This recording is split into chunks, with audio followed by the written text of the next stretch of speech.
बाबा कौन से बच्चों को देखकर बहुत खुश हो रहे थे?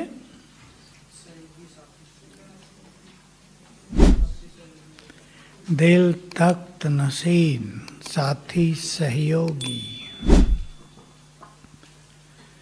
एक सेकंड में अशरीरी कौन बन सकेंगे? वाह, बड़ी अच्छी। मैं सोचा किसी को याद नहीं होगी। जो वैरागी होंगे, बेहद तो है ही, पर वैरागी। अब याद आया किससे वैराग्य हो? गहरी बात थी वो भी। उससे भी पहले देहभान में जोड़ो सारी लाइन। देहभान के भिन्न भिन्न स्वरूपों से वैराग्य, गहरी बात है। देहभान कहने से कुछ समझ में नहीं आता। देहभान तो सबको ही है, देह है, उसका भान भी है। देहभान के भिन्न भिन्न स्वरूपों से वैराग्य।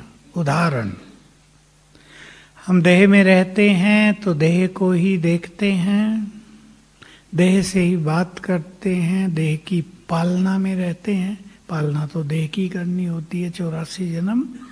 लेकिन अगर देह का अट्रैक्शन है, इससे वैराग्य, ये देहभान बड़ा हो जाता है, वो उससे वैराग्य। और वैराग्य के लिए आत्मिक दृष्टि और दूसरी बात सुनाओ। एक तो आत्मिक दृष्टि चाहिए, लेकिन संपूर्ण वैराग्य के लिए चाहिए, चाहे और चिंतन। चिंतन, स्मृतियां। जैसे बाबा की मुरली में कल परसों था, तुम्हें एक दोस्त दूसरे को याद दिलाकर उन्नति को पाना है। क्या याद दिलाना है?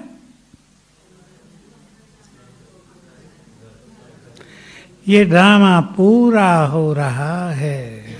अब देखो, ये चिंतन है। ये ड्रामा पूरा हो रहा है, 84 का खेल पूरा हो रहा है। अब घर चलना है। तो ऐसे ही थोड़ा चलना है। चलना सहज काम होगा क्या?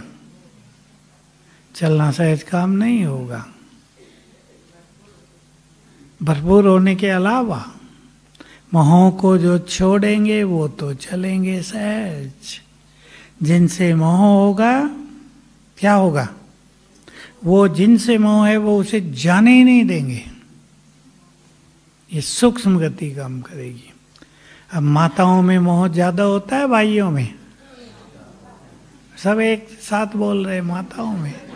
आप इधर आ जाओ, थोड़ा इधर खाली पड़ा, इस पे बैठ जाओ। एक भाई आके, आओ बैठो, कोई भी आ जाओ, इधर आओ। किस में ज्यादा मोह है? माताएं खुश भी हो रही बता के। मोह तो सब में ही होता है, लेकिन माताएं अपने बच्चों को जन्म देती हैं, उनकी पालना करती है ना। आप सब माताएं सोचो, पहले 10 साल आपने अपने बच्चों पे कितना ध्यान दिया है। बुद्धि सारी उनमें रहती है ना, इसलिए मोह ज्यादा हो जाता है। भाई लोग तो अलग रहते हैं ना, वो अपने कामकाज में है, माँ को संभालना होता है, इसलिए माँ का लगाव बच्चे से बहुत ज्यादा हो जाता है। इसमें कोई ऐसी बात नहीं कि न होना चाहिए, हो तो होगा ही। जिसकी आप बहुत पालना कर रहे हैं, जिससे बहुत प्यार दे रहे हैं, जिसे खिला पिला रहे हैं, जिसका हर तरह से ध्यान रख रहे हैं। कितना ध्यान रखती है माताएं 5-6 साल तक अपने बच्चों का। उनसे मोह होता ही है। कैसे हटेगा? चिंतन। नहीं, उसको तो सोने दो, उसकी तरफ क्यों देख रहे? बच्चा सो रहा है, ये उसकी तरफ इशारा कर रही है। मैं इस माताओं के मोह को देखकर ये नहीं सोचता इनको क्यों मोह है। बड़ी नेचुरल चीज है। पालना बहुत करती हैं, और प्यार से ही पालना होती है, बिना प्यार के तो पालना होगी नहीं। चिंतन भी आवश्यक है। क्या चिंतन करेंगे? भाई ये हमारे बच्चे हैं, हमने इनकी पालना की, जन्म दिया, इनको आगे बढ़ाया, ये हमारा कर्तव्य है। ये चिंतन करें, ये हमारा कर्तव्य है, हम अपना कर्तव्य कर रहे हैं। तो जब मनुष्य अपना कर्तव्य करता है बहुत प्यार से, तो बहुत थोड़ा थोड़ा ढीला होता जाएगा। मैंने ये किया। अब माताओं पे मार कहाँ पड़ती है? बहुत ज्यादा। कई माताएं अनुभवी होंगी, बच्चे की शादी करा दी, बहू आ गई, बताओ आगे। हंस रही माता है मेरी बात। मुझे तो माताओं से पता चलता है, मुझे थोड़ा ही पता किसी के घर में क्या हो रहा है। अब बहू ने कह दिया बच्चे को, माँ से तुम्हारा कोई कनेक्शन नहीं। ऐसे बच्चे हैं जो माँ को कभी फोन नहीं करते, पत्नी करने नहीं देती।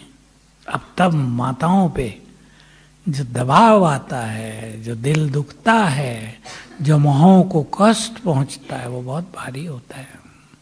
माताएं बताती हैं, बेचारी रोने लगती हैं। तो इन सब से बाहर निकलने के लिए चिंतन, ध्यान देंगे इस शब्द पे, चिंतन परम आवश्यक है। देहभान के भिन्न भिन्न स्वरूप, देहभान से ही सारे विकार पैदा होते हैं। अभिमान आता है, मोह की बात नहीं, मान की इच्छा होती है, बड़े छोटे का भान रहता है। मैं ज्ञान में 25 साल से हूँ, तुम 5 साल से ही हो। आगे क्या सोचते हैं? बताओ भाई लोग, बताओ। अनुभवी मैं हूं या तुम? जैसे मैं कहूं वैसे ही करना है। मेरी मत ही श्रीमत है, तुम्हारी मत अभी श्रीमत नहीं हुई है। तो ये देहभान के स्वरूप हैं, सब भिन्न भिन्न स्वरूप हैं। तो बाबा ने कुछ गुह्य बातें जो बताई, उन पे आज हम थोड़ी ओपन चर्चा करेंगे, जो कभी कोई नहीं करता। जरूरत सबको है, संस्कार इमर्ज हो जाते हैं। क्यों? याद करो बाबा ने क्या कहा? उन्हें पूरी तरह भस्म नहीं किया है। दबे हैं तो निकल जाते हैं। अब पहला संस्कार हम ले रहे हैं, जिसमें बहुत लोग फेल हुए हैं और होते हैं। सबसे लंबी यात्रा, काम को जीतना। इस पे कभी कोई चर्चा नहीं करते, आज मैं कर लेता हूं। काम को जीतना, इसलिए जो काम को जीतेंगे वो क्या बन जाएंगे? जगत जीत, प्रकृति जीत। इतनी बड़ी अवस्था है। लेकिन काम से हार कर ही लाखों बाबा के बच्चे बाबा को छोड़कर गए हैं। 20 साल ज्ञान में चलने वाले, 60 साल की आयु तक पहुंचने वाले काम के वश होकर बाबा को छोड़ गए। ऐसे हजारों उदाहरण हैं हमारे पास। कोई 50 साल का है, कोई 25 साल से ज्ञान में है। कुछ ऐसी भी आत्माएं हैं, अब वो बात मुझे ओपनली बोलनी चाहिए या नहीं, सेवाओं में बहुत आगे, लेकिन पवित्रता में सबसे पीछे, नाम मान शान में सबसे आगे, लेकिन इस धारणा में बहुत कमजोर। क्या चाहिए काम को जीतने के लिए?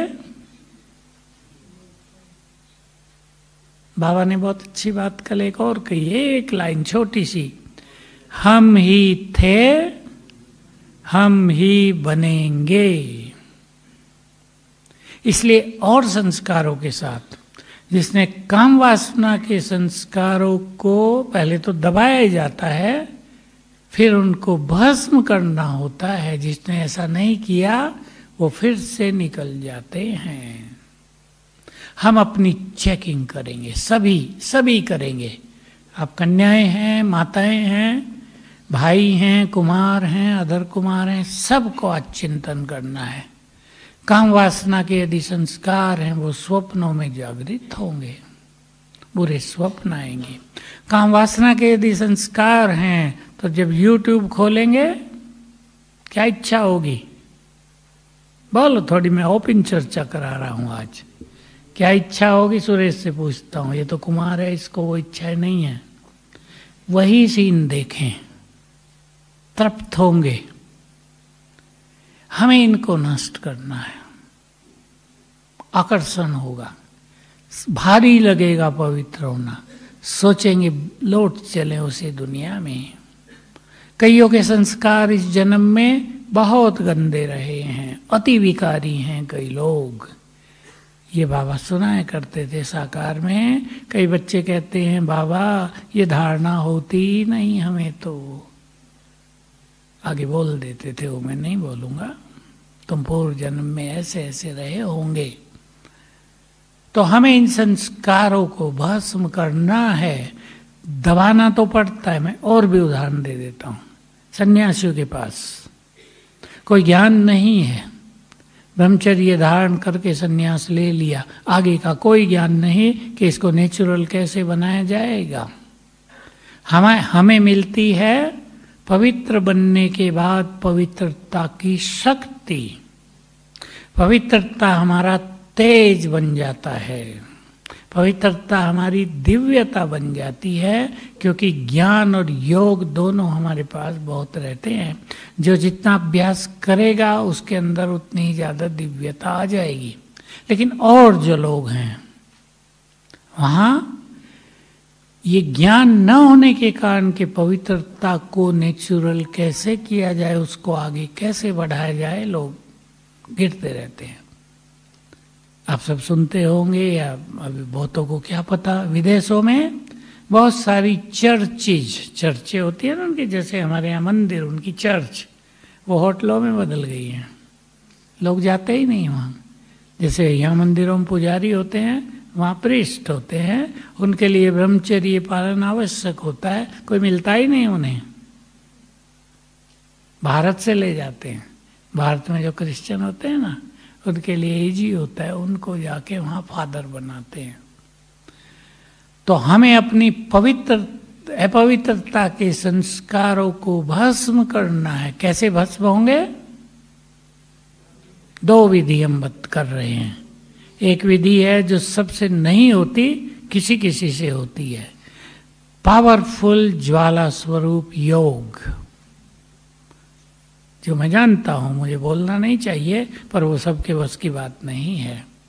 बहुत कम लोग उसका अभ्यास कर पाते हैं, क्योंकि उसके अभ्यास के लिए सारा दिन अशरीरीपन का कई बार अभ्यास, मन को व्यर्थ से मुक्त रखने का सुंदर लक्ष्य, श्रेष्ठ स्वमान, इनकी बहुत आवश्यकता होती है।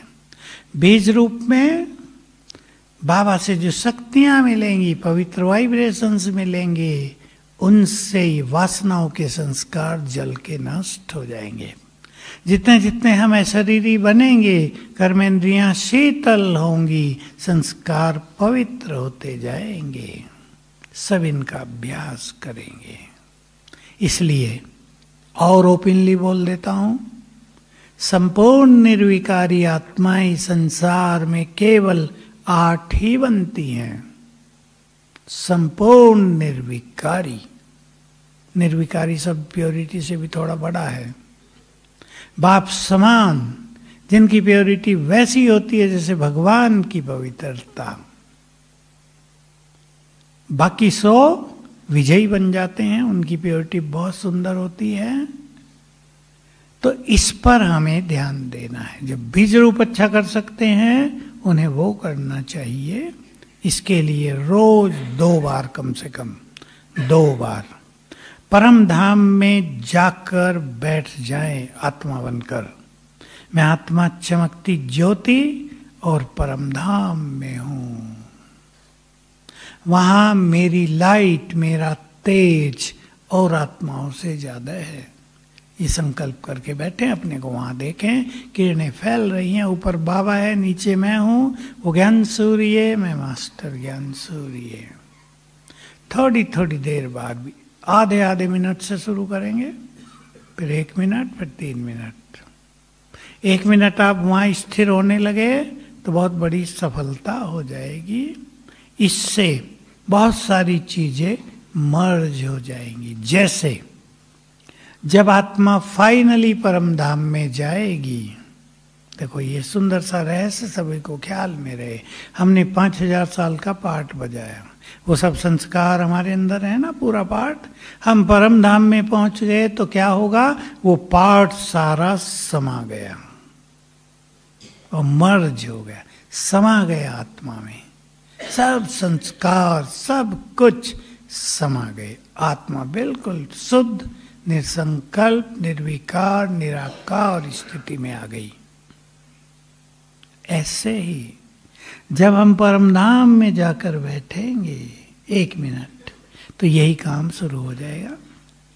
सारा पाठ समाने लगेगा, पास्ट भूलने लगेगा, संस्कार मर्ज होने लगेंगे।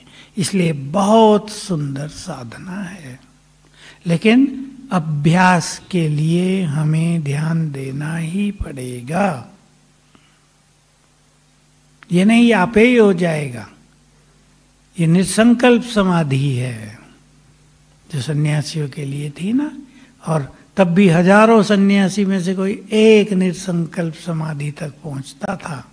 हम सबको बहुत अच्छा ज्ञान है, सभी इसकी प्रैक्टिस करेंगे बहुत अच्छी। ठीक है, करेंगे ना। इसलिए साधनाओं के लिए अपने जीवन में थोड़ा समय निकालना चाहिए रोज। ये कहने से काम नहीं चलेगा हम तो बहुत बिजी हैं, कोई बिजी नहीं है। लक्ष्य अगर है तो समय है। अब मुझे यहाँ क्लास कराने आना था, मैं बहुत बिजी था, आज एक प्रोग्राम भूल गया था, लेकिन मुझे आना था, मैंने कह दिया था, तो मैं सब काम छोड़ छाड़ के आ गया। कुछ छोड़ के ही कुछ मिलेगा ना। एक काम छोड़ेंगे तो दूसरा होगा ना। सारे काम आज ही कर लें पूरे साल के, चलेगा? कल भी तो है ना। कुछ छोड़ें तो कुछ करें। इसलिए सभी अपना एक सुंदर प्लान बनाएं। और जिसको बहुत अच्छी योग की स्थिति बनानी है, मैं बहुत बार ये बात क्लास में कहता हूँ, और मुझे भाई और बहनें दोनों अनुभव सुनाते हैं। थोड़े लोग कर पाते हैं। 4 बार 10-10 मिनट योग में बैठो। टाइमिंग अपने खुद बनाओ। जो बैठते हैं 5-7 दिन के बाद अच्छा होने लगता है, और बैठते बैठते बहुत सुंदर स्थिति, बहुत सुंदर अनुभूतियां प्रारंभ हो जाती हैं। इसलिए जीवन के कोई डिसिप्लिन्स बनाने ही चाहिए। बनाने चाहिए या नहीं? बच्चे पढ़ते हैं, आप लोग पढ़ने वाले बैठे हैं यहाँ कोई? आप पढ़ती हो? कुछ करना पड़ता है या नहीं? खाना भी छोड़े रखते हैं, पढ़ रहे हैं, मम्मी बार बार बुला रहे, खाना खा लो ठंडा हो रहा, आती हो? करते हैं या नहीं? कुछ करना है तो कुछ छोड़ना पड़ता है। लगन की बात है। जहां लगन लग जाए वहां न समय की कमी, न कोई विघन, न परिस्थितियां, करना है। और सबको ये अनुभव होता होगा और हो जाएगा। योग अच्छा तो स्थिति अच्छी, कम समय में ज्यादा काम। मैं तो जब किचन में था मैं बहुत प्रयोग किए। फर्स्ट क्लास योग युक्त होके भोजन बना रहे हैं। 1.5 घंटे में जो सब्जी पकती थी वो 1 घंटे में तैयार। ये पहले पहले प्रयोग थे कि हमारी योग की शक्ति कैसे कार्यों को सरल करती है, कम समय में पूर्ण करती है। आप देखो, बाइक से आपको कहीं जाना, भाई लोग अनुभव करके देख सकते हैं। आपको थोड़ा दूर जाना है, आधा घंटा लगता है आपको जाने में। आप टेंशन में चलते हैं, जल्दी जाना जल्दी जाना। रास्ते में भीड़ आ गई, आपको इरिटेशन होता है, मुझे जल्दी जाना था, भीड़ आ गई बहुत। सब ये बाइक वाले कैसे चल रहे, कार वाले नियमों का पालन ही नहीं करते, कहीं भी काट लेते हैं। भारत में तो होता है ना ये सब। आपको आधे घंटे की बजाय 40 मिनट लगेंगे।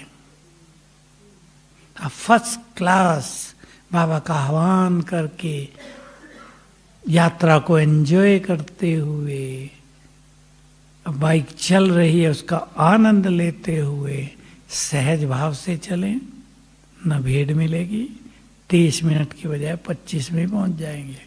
प्रयोग करके देख लेना जो बाइक चलाते हैं। हमारी मनोस्थिति का प्रभाव संपूर्ण सिचुएशंस पर, सभी परिस्थितियों पर बहुत गहरा पड़ता है। इसलिए 2 बातें ध्यान रखेंगे, बीच में बता देता हूं धारणा की, क्योंकि आज एक ऐसा ही केस था विदेश का। जब मनुष्य की परिस्थितियां बदलती हैं तो मनुष्य पहली परिस्थितियों को याद करके दूसरी परिस्थितियों को स्वीकार नहीं कर पाता। एक बहन, उसका योग बहुत अच्छा था, अब उसे अपने माँ बाप की सेवा में लगना पड़ा। वो बुजुर्ग हैं, वो भी ज्ञान में है, लगना ही पड़ा, वो खुशी से आ गई। लेकिन अब उसको ये रहता है पहले जो जीवन था वो अब नहीं रहा। इरिटेशन, थकान, मन परेशान।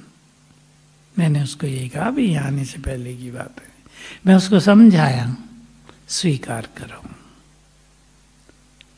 तब वो था, अब ये है। अब इसको छोड़ के तो आप नहीं भाग सकते। कहा बिल्कुल नहीं भाग सकती, बुजुर्ग हैं दोनों, 80 साल तक हैं।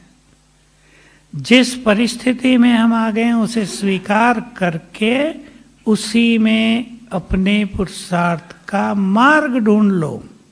अंडरलाइन करें सभी, परिस्थिति नहीं बदलेंगी, बदलना हमें है। और जब हमारी स्थिति अच्छी होगी तो परिस्थितियां बदलने लगेंगी। परिस्थितियों को स्वीकार करके मन को हल्का रखकर अच्छे अभ्यास करेंगे। तो प्लान बनाएंगे 4 बार योग में बैठना। आप 2 बार सवेरे बैठ जाओ, यहाँ तो आपको सेवा है, घर में काम अपने अनुसार सेट कर लो, यहाँ भी सेटिंग है। सवेरे कर लिया, फिर मुरली क्लास में जाने से पहले 10 मिनट फिर कर लिया। ये नहीं बाबा के रूम में जाके करेंगे, सब तो वहाँ नहीं जाएंगे, कहीं बैठ के कर लो, बहुत स्थान है यहाँ, घूम फिर के कर लो। एकाग्रता बनती जाएगी, संस्कार भस्म होते जाएंगे, जिससे बीज रूप स्थिति का अभ्यास नहीं होता। ये बीज रूप है, ज्वाला स्वरूप, बीज रूप, ज्वालामुखी, पावरफुल योग, बिंदु रूप, ये सब एक ही योग के नाम है। इसका अर्थ है जब मन एक संकल्प में कुछ समय स्थित हो जाए। ध्यान से सुन ले परिभाषा बाबा की दी हुई। मन एक ही संकल्प में कुछ समय स्थित हो जाए, वो है बीज रूप, बिंदु रूप, ज्वाला स्वरूप, पावरफुल योग। जितने मन में कम संकल्प होंगे उतना ही योग पावरफुल, जितने ज्यादा संकल्प उतना ही योग हल्का। वो भी योग है, उससे फायदा होगा लेकिन हल्का। तो एक करेंगे सभी, पावरफुल योग से अपने संस्कारों को भस्म, बीज को भस्म। इसलिए बाबा के बहुत सुंदर शब्द थे, बीज रूप स्थिति से ही संस्कारों के बीज को भस्म किया जा सकता है। जिनसे ये नहीं होता, अभी करना है ये, पर मान लो अभी नहीं हो रहा है।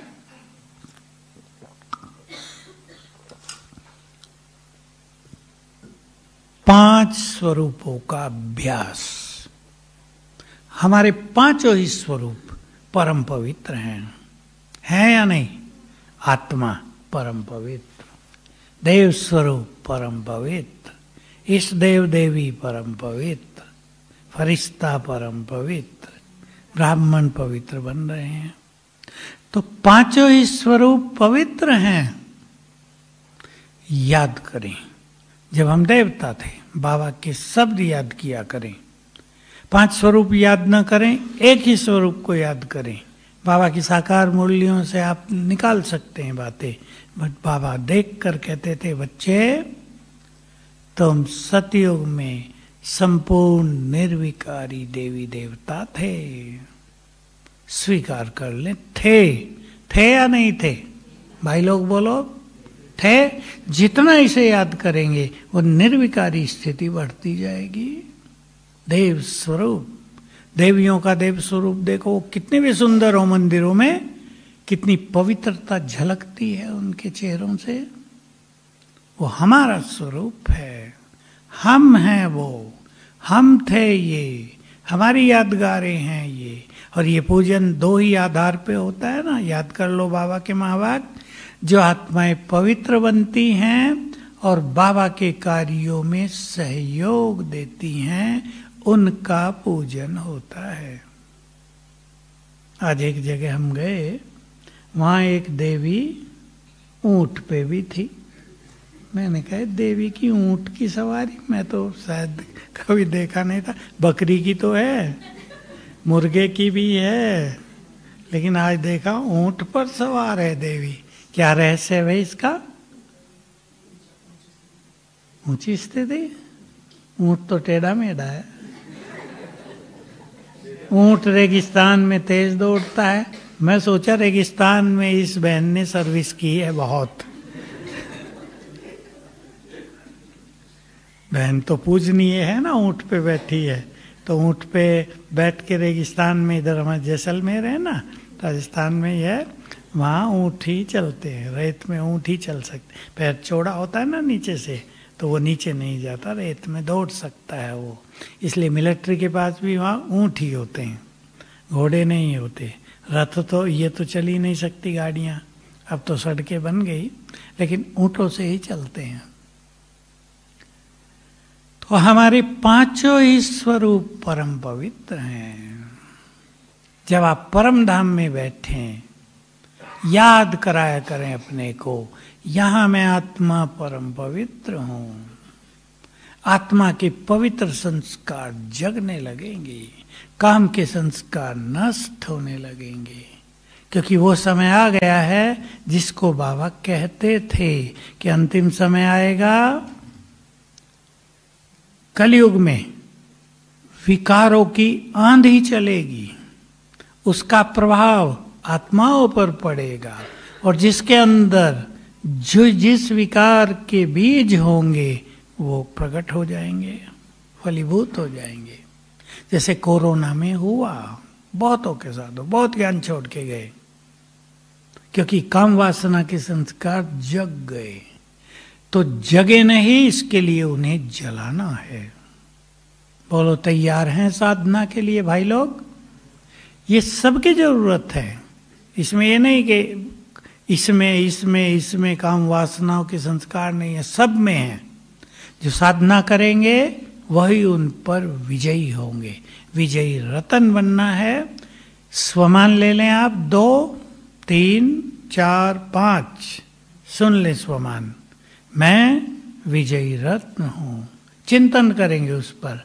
कल्प कल्प मैंने इस माया को जीता है, अब भी मेरी जीत निश्चित है। ये अपने को स्मृति दिलाया करें, हमने ही तो जीता है इस माया को। तभी तो ये कहावत प्रसिद्ध हुई, काम जीते जगत जीत। किसी ने तो जीता है, वो हम हैं। दूसरा, मैं मास्टर सर्वशक्तिवान हूं। शक्तियां जागृत होंगी तो विकारों को, कर्मेंद्रियों को कंट्रोल कर सकेंगे। तीसरा, मैं स्वराज्य अधिकारी हूं। मन बुद्धि संस्कारों की, कर्मेंद्रियों की मालिक हूं। चौथा, मैं पवित्रता की देवी हूं, पवित्रता का फरिश्ता हूं। पांचवा, मैं पुण्य आत्मा हूं। 5 कम से कम प्योरिटी से जुड़े हुए स्वमान है ये। मैं पुण्य आत्मा हूं, क्योंकि जो पवित्र हैं वही पुण्य आत्माएं हैं। इन स्वमानों के अभ्यास करने से पवित्र संस्कार जागृत होते जाएंगे। कुछ संस्कारों को हमें जगाना है, जगा के कुछ को बढ़ाना है, और जो निगेटिविटी है उसके विपरीत उसको जला के भस्म करना है। बाबा ने हम सभी को पवित्रता के संस्कारों को जगाने के लिए ये बहुत सारी स्मृतियां दिलाई हैं, जो सन्यासी आदियों को नहीं हैं, जो क्रिश्चियंस में नहीं हैं, जो और धर्मों में कहीं नहीं है। इसलिए उन्हें बात भारी लगती है। तुम पवित्र देवता थे। जब तुम परम धाम में हो तो संपूर्ण पावन हो, निर्विकारी हो। 2500 साल तुम पवित्र रहे हो, याद दिलाया है हमें। कल्प कल्प तुमने ही माया को जीता है, हमें याद दिलाया है। कोई याद दिला दे कि कल भी तुमने ये काम किया था तो आज करना सहज हो जाएगा ना। कोई याद दिला दे तुमने काम तो 100 बार किया है तो अब करना इजी हो जाएगा। बाबा ने याद दिला दिया, तुमने इस माया को कितनी बार जीता है? कल्प कल्प जीता है, अनगिनत बार जीता है। इसको और चिंतन में लाएंगे। माया को जीतने की शक्ति मेरे पास है। संकल्प किया करें, इन स्मृतियों में बहुत पावर रहेगी। माया को जीतने की शक्ति मेरे पास है। तो बाबा ने स्मृतियां दिलाई, योग सिखा दिया ताकि हम शक्तियां बाबा से लें, पवित्र वाइब्रेशंस लें और पवित्रता को परफेक्ट करें। क्योंकि अगर हमारी पवित्रता अच्छी नहीं है तो योग अच्छा हो नहीं सकता। ध्यान देंगे सभी, जिनका योग नहीं लगता उनको चेक करना है अपने को। व्यर्थ संकल्प भी अपवित्रता है, चाहे वो व्यर्थ संकल्प कैसे भी हों, कैसे भी हों। मैं एक अनुभव सुना के एक माता का कुछ बातें और सबको कहना चाहता हूँ। अभी अभी की बात है, वो भी आज ही शाम को अभी अभी कोई आए कि उसके डिवोर्स की बात चल रही है।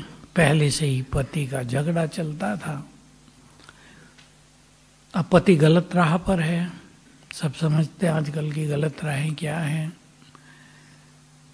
अभी इस माता ये 2 साल से अपने घर है, 2 बच्चे हैं, एक उसके पास एक इसके पास। अभी इसको दबाव पड़ रहा है डिवोर्स करो, लेकिन ये पढ़ी लिखी नहीं है। अब ये बच्चे की पालना कहाँ से करेगी? भाई और भाभी के पास रहती है। वो तो आप जानते हैं, कोई भाभी अपनी ननंद को रखेगी नहीं। वो जल्दी कह रही फैसला करो, यहाँ से निकलो। अब ये बेचारी फिर भी रह रही है। अब मैंने इसे पूछा योग लगता है? कहा योग कहाँ लगता है। रोने लगी बेचारी। सारा दिन यही तो चिंता रहती है, बच्चों को कौन पढ़ाएगा, इनका भविष्य क्या होगा। ध्यान देंगे इस बात पर। आपको ये चिंता होना तो नेचुरल है कि मेरे बच्चों का क्या होगा, इनको कौन पढ़ाएगा। दूसरी 2 माताएं भी साथ आई थी उसके। वो कहने लगी अभी महाविनाश का समय समीप आ गया है, अब पढ़ाई लिखाई की ज़्यादा परेशानी अपने मन में न पालो। ठीक बात है या नहीं? वो माताएं कह रही उसे। अगले साल के लिए लोगों ने डिक्लेयर किया हुआ है कि भूकंप बहुत होंगे, हो रहे हैं।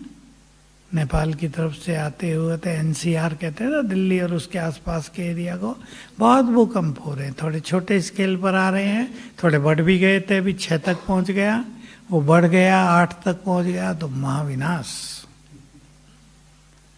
तो हमें थोड़ा सोचना है। अब मैंने उसे समझाया, वही मैं आप सबको कहना चाहता हूँ। बात तो बेचारी की ठीक थी, वो दुखी इतनी थी, पढ़ी लिखी नहीं, काम नौकरी नहीं कर सकती, पैसा नहीं कमा सकती, उसके मन में चिंता होना तो स्वाभाविक है ना। खुद कहाँ से खाऊंगी, बच्चों को भी तो खिलाना तो है ना। चलो पढ़ाई में कुछ तो पैसा लगेगा ही, 10वीं तक भी पढ़े तब तक कुछ तो पैसा लगेगा। मैंने कहा तुमको नशा है कि बाबा मेरे साथ है? क्या उत्तर होगा उसका? ये जो परिस्थितियां हैं ये इस नशे को ढीला कर देती, हम जानते हैं। अगर वो सोचे भी बाबा मेरे साथ है तो भी नशा नहीं चढ़ेगा, केवल संकल्प होगा। मैंने उसको थोड़ा सा कन्विंस किया, अपनी और अपने बच्चों की जिम्मेदारी बाबा को दो। सर्वशक्तिवान, सारे संसार को पालने वाला तुम्हारा है। अब वो क्या है? ये होता है जब मनुष्य बहुत निगेटिव में, दुविधाओं में, परेशानियों में जीता है। 2 साल से जी रही है वह, तो ये सब चीजें खत्म हो जाती हैं। मैं उसको जगाया, सबको पालना करने वाला, सबके बोझ हरने वाला तुम्हारा पिता है, परम पिता है। दे दो उसको अपने बोझ आज ही, भोग लगाओ बाबा को। पूछा भाभी 7 बनाती है, कैसे लगाऊं? मैं कहा सवेरे 4 बजे लगाना, आपको बर्तन धो के लगाओ भोग। कहा परिवार वाले सब कहते हैं मैं योग करती हूँ, क्या करने लगी तुम? कहो ना मैं भक्ति कर रही हूँ भगवान की। अब बेचारी उसे ये भी नहीं आता था। तो एक दूसरे को जगाएंगे। हमें कौन साथ दे रहा है? बोलो माताएं, बोलो। स्वयं भगवान, जिसका साथ मिलने के बाद सब कुछ सहज हो जाता है। ये विश्वास बहुत बड़ी चीज है, केवल विश्वास। इस नशे में अगर रहेंगे तो बाबा की बहुत मदद मिलेगी। वही भाई और भाभी कहेंगे कोई बात नहीं, तुमको परेशानी है ना, रहो हमारे पास। मन बदल जाएंगे। और माताओं को क्या सीखना चाहिए इससे? बोलो, बात खराब भी है लेकिन बहुत अच्छी है। क्या सीखना चाहिए? एक दूसरे को साथ दें। परिस्थिति किसी के पास भी आ सकती है, जरूरत किसी की पड़ सकती है। अब ये मेरे घर में आ गई, हिस्सा मांगेगी। कोई किसी को हिस्सा नहीं दे रहा है, सब अपना अपना बोलो भाग्य लेकर चल रहे हैं। माताओं को यही चिंता होती है, ये आ गई अब ये हिस्सा मांगेगी, हमारे बच्चों का क्या होगा। दूर दूर की सोचते हैं ऊपर की सोचो जरा। तो कौन मुझे साथ दे रहा है? तो सभी बहुत अच्छा योग करेंगे। 5 स्वरूपों का अभ्यास, न काम के संस्कार जगे, न क्रोध के, न लोभ के, न मोह के, और सबसे बड़ी चीज है अभिमान, मैंपन, जो संस्कार जगते रहते हैं, जो बहुत सूक्ष्म है। बाबा ने कहा सत्कार बहुत मिलेगा, स्वमान मिलेगा, मान सम्मान मिलेगा, धन संपदा मिलेगी, वो तो तुम्हारे श्रेष्ठ कर्मों का परिणाम है। लेकिन क्या न करना? उसे स्वीकार न करना। सेवाओं के लिए है सब कुछ। तो बहुत अच्छा था, प्रकृति दासी होगी, ये सब कुछ बहुत बढ़ेगा, बहुत मिलेगा, लेकिन मेरे लिए नहीं, सेवाओं के लिए। हम तो हैं ही उसमें, ये नहीं हम भूखे रहेंगे और फिर सेवा करेंगे। हम तो उसका सुख लेंगे ही, लेकिन हम उसमें ही लग जाएं, ज्ञान योग छोड़ दें, इससे सभी को अपने को बचाना है। तो बहुत अच्छा चिंतन करेंगे इस मुरली पर और ध्यान देंगे हमें इन विकारों से वैराग्य हो। समय हमें वैराग्य न दिलाए। बहुत अच्छे सब थे ना। रचना अगर रचयिता का टीचर बने तो कैसा लगेगा? रचना है समय तुम्हारी। समय पे तो सारे संसार को वैराग आएगा ही। तुम्हें ऐसा वैराग प्रकट करना है जो तुम्हें देखकर संसार को वैराग आए, क्योंकि जब तक तुम्हें वैराग नहीं होगा, बहुत सुंदर शब्द थे बाबा के, तुम सारे संसार को बाबा का संदेश नहीं दे पाओगे। बड़ी गुह्य रहस्य की बात है। तो सभी अपनी चेकिंग करेंगे और देख लेंगे कोई संस्कार विशेष रूप से काम कर रहा हो, उसको योग अग्नि में जलाना है और 5 स्वरूपों के अभ्यास से नए अच्छे संस्कारों को जागृत करना है। ओम शांति।